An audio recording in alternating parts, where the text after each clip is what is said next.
sira yung bell, nakatabingi.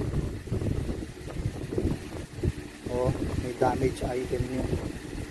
Tapos yung rider, 335 lang yung babayaran, dinagdagan ng 20 pesos, ang kapal ng mukha.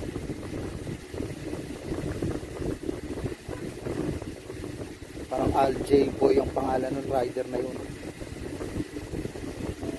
Huwag nyo nang kunin yung rider na yun, magawa ng sariling kickback.